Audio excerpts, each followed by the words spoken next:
3X manolotra anao ny vaovao.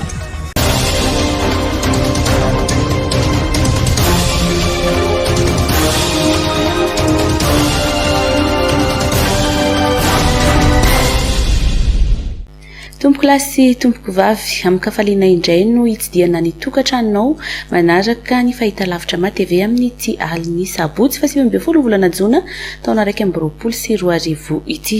Tonga eto amin'ny fotoana ny fampahalalam-baovao ianao ka asaina mpanajana hanaraka hatramin'ny farany ireo vaovao nangony mpanao gazetinay. Ny resaka tsy fandriam-pahalemana sy ny ady atao amin'izay no isantarantsika ny vaovao amin'ny ity alina ity.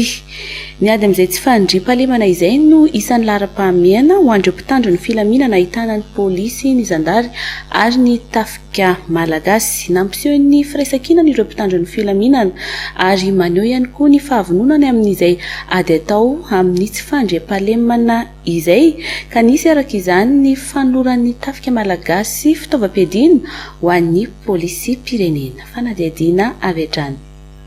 Notanterana omaly teny amin'ny direction interarmée de la logistique et de soutien ny lanona lara-miaramila teo amin'ny tafika malagasy sy ny police nationale.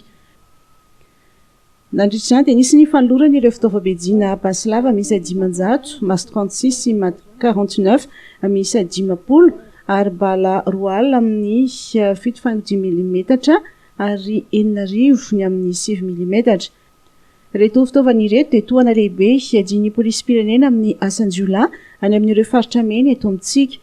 Nandritra ny fandraisam-pitenenana ny fandimba nataon'ireo tompon'andraikitry ny tafika dia samy resy lahatra izy ireo fa mila mifanohana satria iray ny tanjona dia ny famerenana ny fandriam-pahalemana.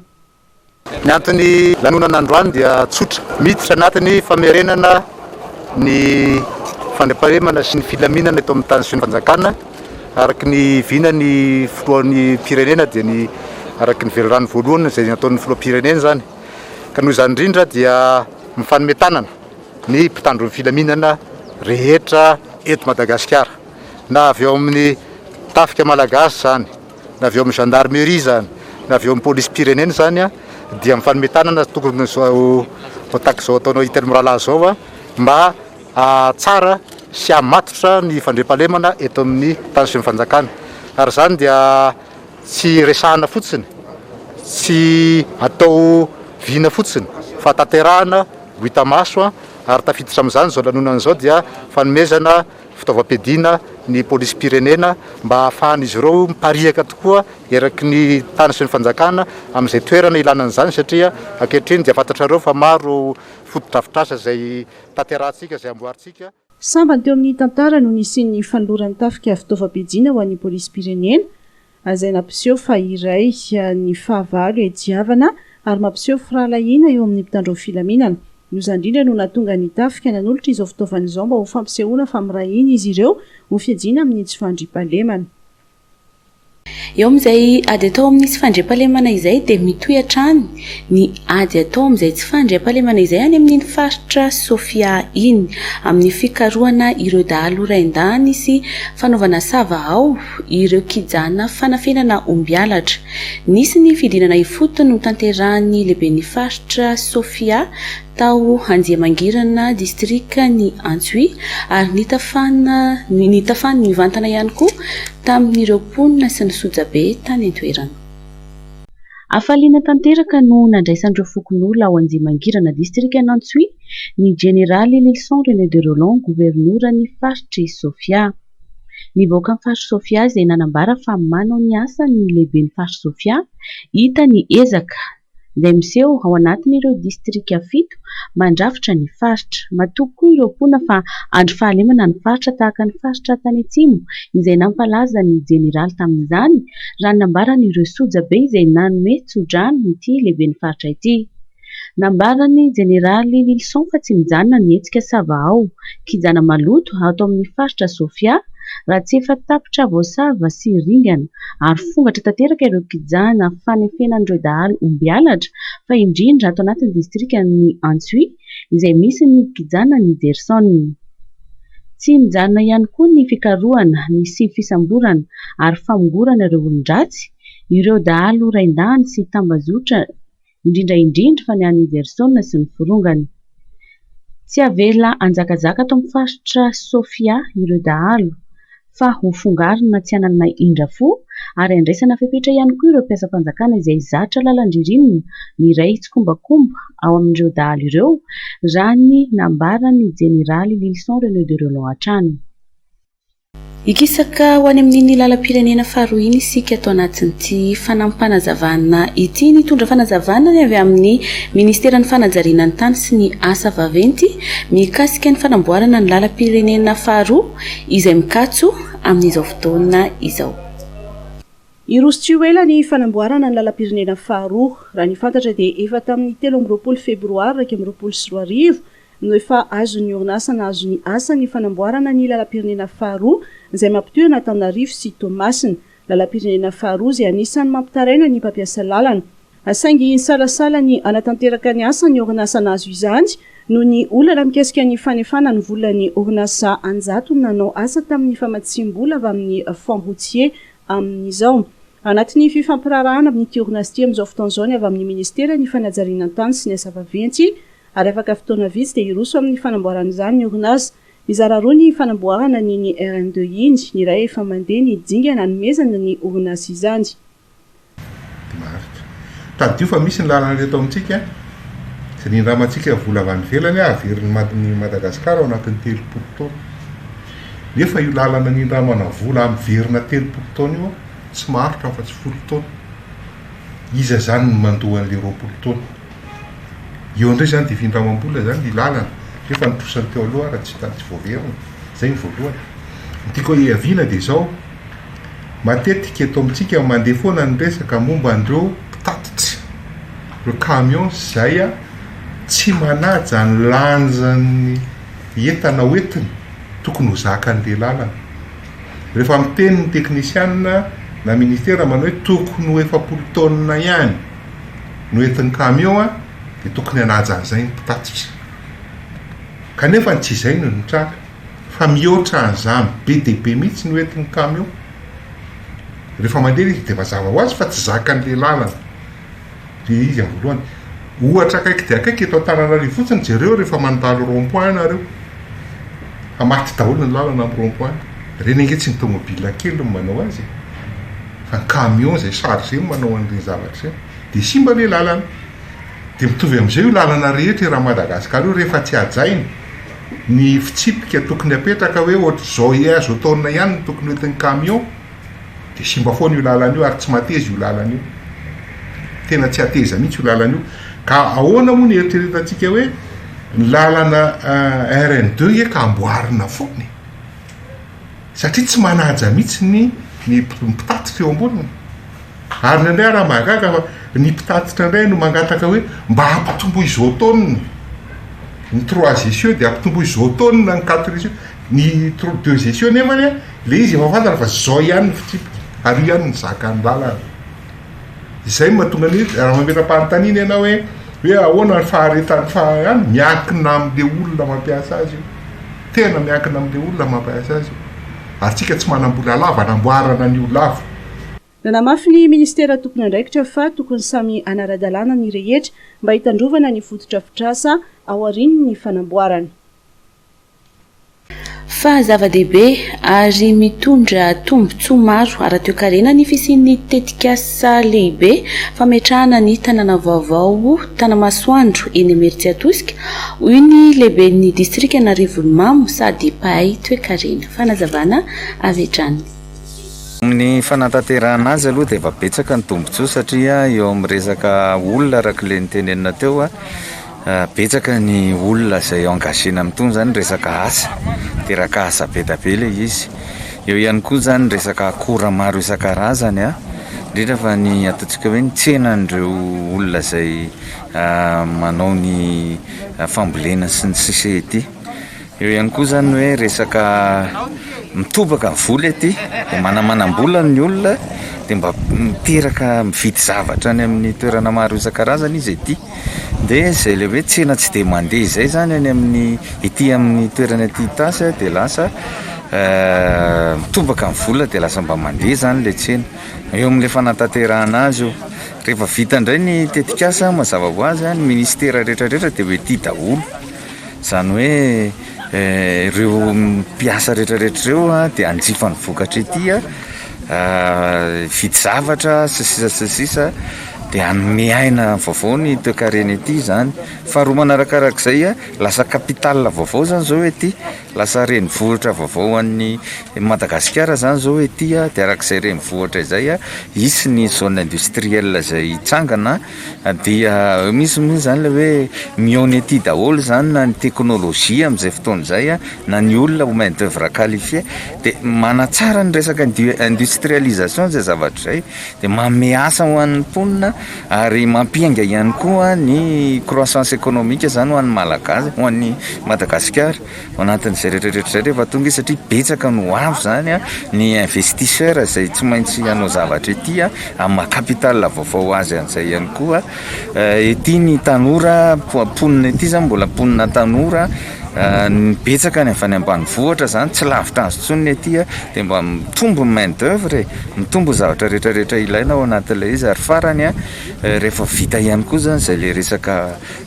tetikasa izay a dia lasa anatsara ny farim-piainan'ny tantsaha ety. Lafo mavaoafa kosa indray dia Rapitso Alahady 20 ny volana Jona no anamariana ny fankalazana ny fetiny iray. Hita taratra fa tsy dia mitovy loatra tahaka ny ankalazana ny fetiny ireny ny fankalazana ny fetiny iray raha ny zava-nisy teny an-tsena no jerena ary no amafisiny ireo mpivarotra izany fa tsy dia misy ny tsena ny fetiny iray raha oharina tamin'ny fankalazana ny fetiny ireny. Manamarina izany no ireto mpivarotra ireto. Natokana ankalazana ny fetiny iray ny Rampitso 20 Jona mangingina eny an-tsena raha ny nambarany ireo mpivarotra. Ohatra miafiafy kely le tsena amin'izao tsy dia misy tsena matreto aloha tamin'ny herinandro ity tsy dia misy tsena mihitsy izao mbola pataloha iray ny lafo tsena aloha tamin'ny heritaona zao tsisy fête de père dia amin'ity zany misy fête de père mananteny izay fa mba azoazo eo ihany le mba lafo e. Misy amin'ireo mpivarotra no manome tolotra manokana amin'izao fetiny iray izao. Raha ny ambarany ity mpivarotra eto Analakely ity dia matetika miaraka amin'iray ireo ireny no metsena ary ireo no misafidy izay tiany. Tolotra manokana omena indray amin'izao fête de père izao a pataloha chemise amidy amin'ny vidiny mirary. Ny pataloha zany no tena be mpanjifa amin'izao manomboka amin'ny 15 000 ariary. Firaritso kosa ho an'ireo dada rehetra amin'izao fetiny iray izao. Firaritso ho an'ny papa rehetrarehetra tsy hoe kory hoe ny fanomezana zany marika hita maso fa ny tena fanomezana lehibe omena amin'ny papa fitiavana lehibe ao anatin'ny fon'ny reny sy ny zanaka fa ny fanomezana zany a marika fotsiny iny fa somansy dia hoe ratsiratsina kelikely le fête de père dia fa foman'olotra zany ny tena fanomezana lehibe ho amin'ny papa. Makasitraka zany sady le raba ny teny ray rehetra zany izay sasany fetiny rehetra zany mirary soan'ny ray rehetra zany atratra fetiny ray engane samy tahin'Andriamanitra daholo ny ray rehetrarehetra. Coucou papa, bonne fête, je t'aime, bisous. Araka izany dia mirary soa an'ireo ray rehetra amin'izao fankalazana ny fetiny iray izao. Mbola izany eo amin'izay resaka fety izay tsika fa mikasika ny fanamariana ny fetim-pirenena kosa indray. Herinandro mialoha ny ankalazana ny fetim-pirenena izay ankalazaintsika ny 20 ny volana Jona ho avy izao dia efa hita manangan-tsaina avokoa ny olona rehetra indrindra ireo mipetraka eny amoron-dalana amin'izao fotoana izao. Mbola hita eny amin'ny arabe ihany koa ireo mpivarotra sainam-pirenena amin'izao fotoana izao ka nambaran'izy ireo fa misy tokoa ny tsena amin'ity hakatoko ny fetiny fetim-pirenena ity. Mankalaza ny 20 taona ny fahaleovan-tena ny Madagasikara ny 20 ny volana Jona taona 2024 izao. Tsikaritra ny fiofaofan'ny sainam-pirenena malagasy maitso fotsy mena eraky ny trano na ny fivarotana na birao-mpanjakana na tranon'olon-tsotra izany indrindra fa an'ireo eny amoron-dalana. Manamarika ny fiandrianam-pirenena ny sainam-pirenena ka rariny loatra raha atsangana amin'izao fankalazana ny fetim-pirenena izao. Mbola hita eny an-dalana ihany koa ny saina amidin'ireo mpivarotra satria fotoana ihany koa izao mba hanararotan'izy ireo amin'ny famarotana izany. ireo saina mirefy ny atony ny tena mandeha raha ny nambaran'ireo mpivarotra. Moyenne aloha mandeha dia saina kely fa lehibe sy mandeha le ratsy izy aloha fa tsy dia tena mandeha be ohatry ny isa fa mora indrindra zao eo amin'ny 15 000 dia 10 000 lafo indrindra 60 kany tsy dia sefa. Ho an'ireo izay mbola tsy nanangan-tsaina kosa amin'izao akatoko ny fetim-pirenena izao dia tanina trany anangana izany. La fête nationale brille de mille feux chez Batimax. Du 7 au 30 juin, les remises explosent sur tous nos rayons. 5 à 70% dans nos magasins Andjahar et Tsaralalan. Pour tout achat supérieur à 2 millions d'arias, une boîte de masques offerte. Des goodies pour tout achat en ligne de plus de 300 000 arias. Ce n'est pas tout. 10 bons d'achat de 800 000 arias à gagner. Rendez-vous dans nos magasins et sur notre site web www.batimax-mada.com. Tirage le 1er juillet à 12h. Batimax, la qualité au meilleur prix. La fomba vahoafa kosa indray dia noraisin'ny Premier ministre Tsay Christian Omaly Maraina ny délégation izay avy amin'ny programme alimentaire mondial na ny PAM izay notarian'Andriamatoa David Beasley talepanatanteraka eo anivon'ny fandarana asa iraisam-pirenena momba ny sakafo ary nahitana ny ministra ny rano ny fidiovana ary ny fanadiovana Ramatoa Rakotovelomanatsoa Voahagy noresana manokana tamin'izany ny fiara-miasan'ny Rotonta. Naneo ny fahafaponjy tamin'ny resaka fiara-miasa ny fanaovana tamin'ny mpikambana ao amin'ny gouvernementa malagasy Andriamatoa David Beasley mikasika ny ady amin'ny valanaretsina Covid-19 ny fiatraikany fiovaovan'ny toetrandro ary indrindra tamin'ny fotoana ny dinana tany amin'ny faritra atsimony Madagasikara nijereny fotony zava-misy tany an-toerana. Nambarany fa hiainga amin'ny foiezaka ary andrakotra hatramin'ny lafitresaka ny fisokafan'ny fiara-miasan'ny PAM sy ny fitondram-panjakana ary verina fa azo tanterahana tsara izany. Hojerena voalohany amin'izany ny famokarana rano fisotro madio, ny sehatry ny fambolena, ny famatsiana sakafo sy ny fanabeazana ary ny fanjarian-tsakafo amin'ny ankabehany. Nitondra fanampanazavana ny ministra ny rano Kano Mariany araka nambarany talepana tanteraka fa tsy hijanona amin'ny resaka ameana ny asa ataon'ny PAM fa hojerena akaiky ny anovana ny menjady amin'ny faritra atsimo ka ankoatra ny fanampiana ny lafiny maolona dia ho tonga hatrany amin'ny resaka fampandrosoana ny hetsiky ny PAM, ny fampandrosoana izay ny fanojy raha teo amin'ny lalan-tsaina ny entsin'ny filoham-pirenena sy ny lehibe ny gouvernementa. Fa raha antsika eto anatin'ireto vaovao tapatapan'ireto kosa ny mahakasika ny fanomanana ny fiatrehana ny fanadinana CPE ao amin'ny faritra Matsiatra Ambony eo ihany koa ny hetsika nataon'ny fikambanana vadiny miaramila na ny fivami ary ny lozam-pifamoivoizana izay nitranga tao Berivotra. Nizarana ferozanky ireo mpianatra nala fanadinana CPE avy amin'ny Cisco fito manerana ny faritra Matsiatra Ambony atolotra avy amin'ny vadiny filoham-pirenena tamin'ny alalan'ny association Fiti. Izany dia ho fanampiana tosika ny fitadidiana sy ny aranitan-tsaina ny ankizy mpianatra izay hiatrika ny fanadinana CPE ny 9 Jolay ho avy izao. Isitraka izany avokoa ny sekoly miankina sy tsy miankina amin'ny fanjakana. Amin'izao volana Jona, volana ankizy izao, natsiaro manokana ireo zazakamboti ny tafika ny fikambanany vady miaramila na ny fivami. Nitana teny amin'ny fitoerana fitazana ireo zaza ny délégation nanotaria ny filombonahitry ny fikambanana niaraka tamin'ny major général ny tafika nanolotra fitaovana entina miatrika ny ririnina sy kilalao. Fiara sprinter apitatitr'olona avy any Antsoy azo ny Mahajanga no niarandoza tao Berivotra Omaly Maraina araka fampitambo avao dia niala moto teo amin'ny fiolany ilay fiara ka niala lalana ary nivadibadika marobe eo naratra ary nisy ny maty araka ny fitantaran'ireo mpandeha sy savelona dia mamin'ny torimaso ilay mpamily ny fiara ka dia nahatonga izao lozam-pifamoivoizana izao. Fa navela isitraka ny fitrandrana kristaly ao Ampilambe Ambinda Analavoka ireo vahoaka mivondrona ao amin'ny fikambanana fihavanana nanomboka ny talata fa 15 ny volana Jona teo raha nitady-baovao avy any amin'ny faritry Iorombe. Araka ny fangatahan'ireto vahoaka ialan'izy ireo amin'ny fahasahiranana dia nanolotra omby iray ny governoran'ny faritry Iorombe nanaovana fomban-drazana ho fampihavanana ireo samy mpitrandraka vato kristaly ao Ampilambe Ambinda Analavoka.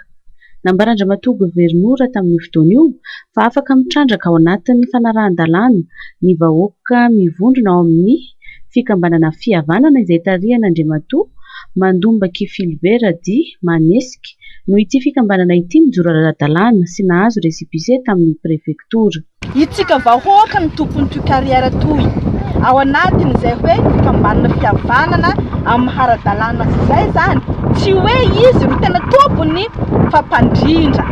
Rehefa fanaraka soa tsika amin'ny lalàna dia afaka miasa soa ary andriamatoa filoham-pirenena dia malahelo mihitsy mahita hoe ny vahoaka tsy afaka misitraka ny harena izay eo aminy. Malahelo ny filoham-pirenena maheno hoe ny vahoaka ampijaliana amin'ny harena ao aminy. Ny mahasoa ny vahoaka ny matimatesako satria izay no nametrhan'andriamatoa filoham-pirenena eto. Ankasitrahany ireo vahoaka ao Analavoaka izao famelana azy ireo hisitraka ny harena kibotany misy ao amin'izao araka ny ambaran'ny solotenan'izy ireo.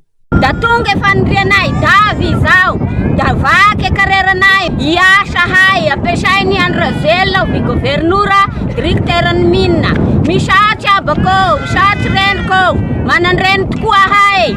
Araka izany dia isan'ny anala fahasahiranana ireo mponina ity fahafahan'izy ireo mitrandraka sy manao ny asan'izy ireo ity. Manana ny tantarany Madagasikara, manana ny tantarany avokoa ihany koa ireo faritra rehetra manerana ny nosy. Ampafantatra izay tantarany Madagasikara izay no tanjon'ny Randriamaso Georges Nadje sy Rabololao tamin'ny famoahany ity bokiny ity.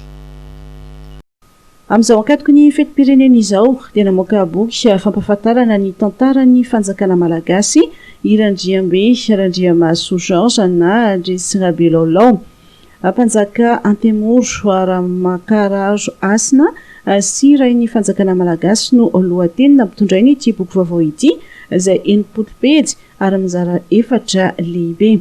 Ity zany dia mikasika ny tantaram-pirenena. Zany hoe tantaram-pirenena niangato tao amin'ny tantara Antemoro izay niporan'ny fanjakana malagasy voalohany teto Madagasikara. Zany hoe tao alohan'izay zany dia fanjakana autochtone ny teto, tsisy organisation. Ny nalazandreto amin'izany dia Voemar izay nisy ny Anjoaty. Fa rehefa tonga i Ramakararo izay mpanjaka avy any Israel natalo Tolameka dia nipetraka ny fanjakana teto Madagasikara dia izay no voalazan'ity boky ity zany. Dia rehefa tonga teto izy dia izay ny fanjakana Antemoro na ny fanjakana Anteony izay hitambarany ny fokotelo amin'ny Antemoro zany dia ny Antalaotra sy ny Ampanabaka, ny Antalaotra sy ny Ampanabaka, ny Antalaotra ny mizara anankiroa dia io misy an'ilay Anakara ilay malaza be ao amin'ny fanandrona ary ny Antesavana no malaza be ao amin'ny resaka fametrahana hasina dia ny mitondra ny hasin'ny fanjakana dia ny ry zareo Anteony. Kanefa koa ao ihany koa zany ny Ampanabaka izay mpiaro ny fanjakana ny Antemoro. Reo zany no karazana maramila fagnarivona ozy izy ny Antemoro zany. Anisany resahana tao anatin'ny boky ihany koa momba ny mpanjaka Andrinampoinimerina. I Andrinampoinimerina zany tantarany tokoa fofo ihany satria ny tantara amin'ny bokin'izay tantara lavo aminay Antemoro. Avy eo tsy malazo izy Antesavanga. Le mpanamasina zany no razambeny. Misy taranany eto Ugra Johnson reny zao taranaka zany. Zay tomerina zany mety halalan'izany tsara Ugra Johnson azonareo anontaniana fa Antesavana. Zany hoe eo amin'ny fanjakana Antemoro dia reo no ataonay hoe Antalaotra. Dia Andrinampoinimerina taranaka io nalaina taty izy nalefa ny mpanjaka avy any hanampiny taty tao amin'ny andro n'Andriambelimasina dia isalama no anarany na tsara vahongy. Ny Antemoro efa miova tanàna Salamijiosy raha vao miova tanàna dia miova anarany. Nahazo lalana avy amin'ny mpanjaka be ao Vohipeny namoahany mpanjaka Antemoro Aramakarazo Asina sy efa miroso kosa ny asa fanamboarana ny akano ao amin'ny fiangonana FJKM Ivandry Firesana amin'izao fotoana izao. Efa miroso amin'ny fananganana ny riana voalohany ny fotodrafitrasa amin'izao fotoana izao fa mila tolo-tanana avy amin'ireo mpino sy zanakam-pielezana kosa ny entina anatanterahana sy irosoana ary avitana an'izay asa izay ka manao antsoavo amin'ireo mpino sy zanakam-pielezana ny komity mpikarakara sy ny mpitandrina ao anatin'ity fitandremana ity ao anatin'izao iray volany vokatra izao ity volana jona ity moa no natokany fiangonana FJKM Ivandry Firaisana anatanterana ny fanateram-bokatra ka entanina ireo mpino anatanteraka izany. Araka ny fatoromariky ny filoham-pirenena dia efa miverina misokatra ny fiangonana rehetra manerana ny nosy ao anatin'ny fanajana ny amiana ara-pahasalamana. Niverina nisokatra ihany koa ny fiangonana FJKM Ivandry Firaisana ary mankalaza ny iray volan'ny fanateram-bokatra izy ireo amin'ity volana jona ity. Ka ao anatin'izany indrindra no anaovana antsoavo amin'ireo mpino rehetra sy ny zanakam-pielezan'ny fiangonana amin'ny fampandrosoana ny asa fanamboarana ny akany izay efa mitohy tsara ny asa amin'izao izay eo amin'ny fanamboarana ny riana voalohany.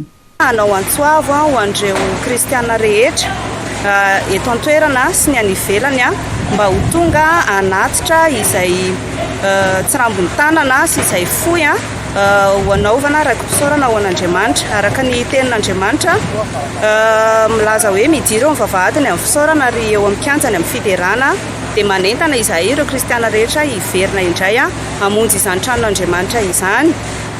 Ny fangalana ny tike dia isaky ny zoma ho an'ireo izay tsy afaka makaty an-toerana kosa dia afaka manatitra izany raiki-pisaorana izany ao amin'ny secrétaire administratif amin'ny fiangonana amin'ny andavanandro.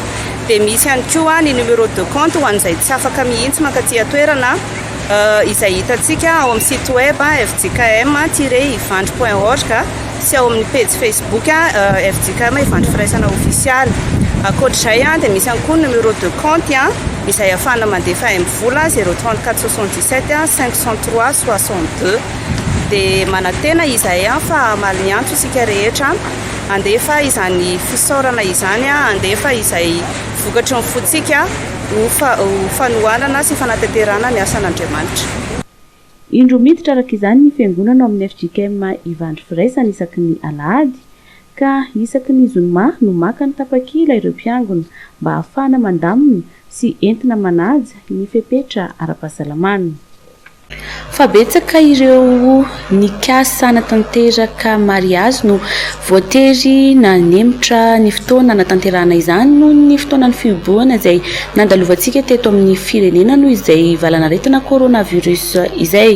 Amin'izao fotoana izao dia efa miditra tsikelikely amin'ny firosoana izay mariazy izay ny olona efa mikasa iroso amin'izany tsy efa misaraka amin'izay mariazy izay ny akanjondra vehivavy. Fanadihadiana iray entiny namana Norbert Rakoto Malala anampinanao amin'izay fijerevana akanjo mariazy izay ity arahantsika ity. Taorian'ny fisokafan'ireo espasy toerana fandraisana mariazy dia saika efa miomakomana anao mariazy ireo olona tsy afaka nanao izany noho ny fihibohana. Isan'ny tena mahasarika ny vehivavy ny mianjaika ny akanjo mariazy vita avy any ivelany. Nitsidika mpivarotra akanjo mariazy iray izahay mitondrananao izay fanadihadiana makasika ny akanjo mariazy izay.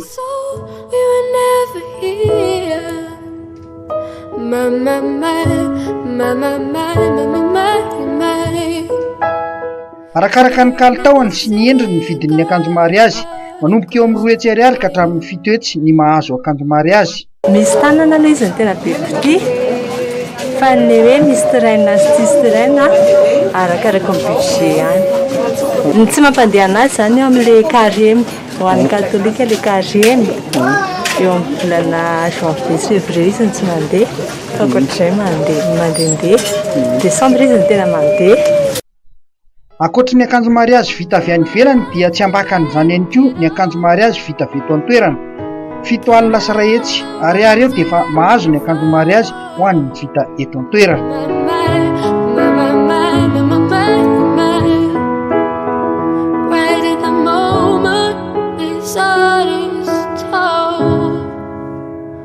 Fa asa mavelona an'Andriamatoa Rina mpamboly voninkazo any Ambohijoky tanetikely Atsimondraminy ny fambolena sy fivarotana voninkazo. Fanadihadiana iray irahantsika amin'ny namana Norbert Rakoto Malala trany iresahana izay tontolon'ny voninkazo izay.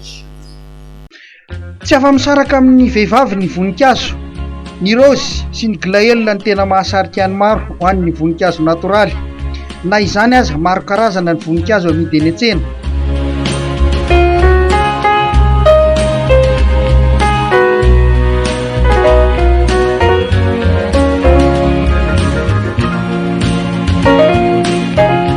mahavelona tsara ny rina mpamboly voninkazo avy any Ambohijoky tanety kely Atsimorano ny fambolena sy fivarotana voninkazo. Ragnoko manokana aloha mahavelona anao izy satria efa io moa nentina ny rano be dia tsy maintsy tandrovina foana zany mba tsara le fambolena anao dia mba manana zavatra tsara anao. Fitiavan'ny olona le voninkazo naturel zany tena volana akatsika malagasy amin'izao raha tena hoe hitan'ny mpividy voninkazo samarin eto zany. Tena kakana voninkazo aloha sao dia ao anatin'le fety hoe krismasy, Pâques, Pentecôte zany tena misongadina zany vidy voninkazo amin'izao. Manomboka eo amin'ny 10,000 ny mahazo ny voninkazo. Araka ny fanazavana nomen'ireo mpivarotra trano dia ireo renim-pianakaviana mpikarakara tokantrano tia mampihaingo ny tranony ho fafinaretan'ny masony no tena manjifa ny voninkazo.